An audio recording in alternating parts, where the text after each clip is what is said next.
कभी गहनों में तो कभी आर्ट पीस में हम सबने सिक्कों को अलग अलग तरीकों से इस्तेमाल होते हुए देखा है। और इसे देखकर मन में एक सवाल जरूर आता है कि क्या सिक्कों को पिघलाना या उनका शेप बदलना, क्या ये सब करना लीगल है? तो सवाल एकदम सीधा है। क्या कोई सिक्का पिघला सकता है या उसे कोई नया आकार दे सकता है?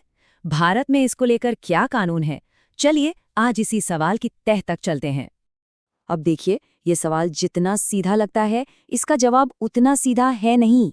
जवाब हाँ या ना में नहीं है। ये इस बात पर डिपेंड करता है कि हम आखिर किस तरह के सिक्के की बात कर रहे हैं। तो चलिए सबसे पहले आपको सीधा जवाब दे देते हैं। भारत में उन सिक्कों को पिघलाना या उनका आकार बदलना पूरी तरह से गैरकानूनी है जो अभी चलन में है, मतलब जो लीगल टेंडर हैं। और हाँ, ये सिर्फ कोई सलाह या नियम नहीं है। इसके पीछे एक बाकायदा कानून है जिसे हमारे देश की करेंसी को प्रोटेक्ट करने के लिए ही बनाया गया है। हम यहाँ बात कर रहे हैं द कॉइनेज एक्ट 2011 की। जी हाँ, यही वो कानून है जो भारत में सिक्कों से जुड़े सारे नियम कानून तय करता है। और इसी कानून के तहत सिक्कों को पिघलाना, नष्ट करना या उनसे छेड़छाड़ करना एक अपराध है। तो ये कानून आखिर क्या-क्या करने से रोकता है?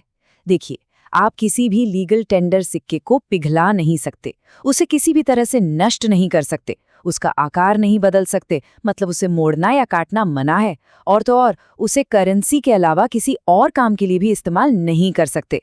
अब ये नियम इतने सख्त इसलिए हैं क्योंकि सिक्के सिर्फ पैसे नहीं हैं, वो सरकार की कंट्रोल की हुई एक मेटालिक संपत्ति है।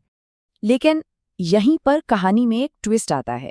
कानून यहाँ एक बहुत ही जरूरी फर्क करता है और यहीं से ये पूरा मामला थोड़ा कॉम्प्लिकेटेड हो जाता है। ये समझना बहुत जरूरी है कि ये कानून सिर्फ और सिर्फ उन सिक्कों पर लागू होता है जो लीगल टेंडर हैं, यानी वो पैसा जो आज की तारीख में आधिकारिक तौर पर चलन में है। इसको थोड़ा और आसान बनाते हैं। देखिए, एक तरफ है वो सिक्के जो आज हमारी जेब में हैं, जैसे 1, 5 या 10 रुपए के सिक्के। ये एक्टिव मनी है और इन पर कॉइनेज एक्ट 2011 लागू होता है। वहीं दूसरी तरफ है पुराने सिक्के जो अब चलन में नहीं हैं, जैसे ब्रिटिश इंडिया के सिक्के या मुगल काल के सिक्के।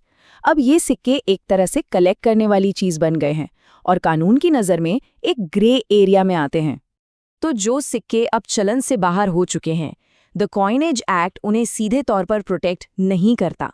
अब इसका मतलब ये नहीं कि उन्हें पिघलाना एकदम लीगल है, पर ये साफ साफ गैर कानूनी भी नहीं है। ये एक कानूनी ग्रे एरिया है जहां कानून से ज्यादा नैतिकता और इतिहास को बचाने का सवाल खड़ा हो जाता है। तो यहीं आकर सवाल बदल जाता है। सवाल क्या ऐसा कर सकते हैं से बदलकर क्या ऐसा करना चाहिए हो जाता है।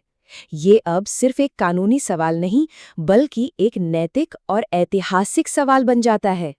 जरा सोचिए, किसी भी दुर्लभ सिक्के को नष्ट करना मतलब इतिहास के एक पन्ने को हमेशा के लिए फाड़ देना है। कानूनी तौर पर जो भी हो, पर हर पुराना सिक्का अपने आप में इतिहास का एक टुकड़ा है, एक कहानी है। और ये बात कितनी सही है कि हर सिक्के की ना 2 जिंदगियां होती हैं।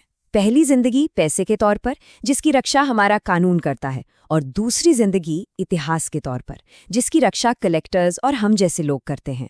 तो आखिर में ये सब बातें हमें एक बहुत ही गहरे सवाल पर लाके खड़ा कर देती हैं। जब भी किसी सिक्के के साथ कोई छेड़छाड़ की जाती है, तो हमें ये सोचना चाहिए कि हम असल में क्या बदल रहे हैं। जब एक सिक्का पिघलाया जाता है, तो क्या सिर्फ एक धातु का टुकड़ा पिघल रहा है, या फिर उसके साथ एक पूरी की पूरी कहानी भी हमेशा के लिए मिट रही है? ये सवाल सिर्फ कानून का नहीं है, ये हमारी अपनी विरासत को संभालने का सवाल है।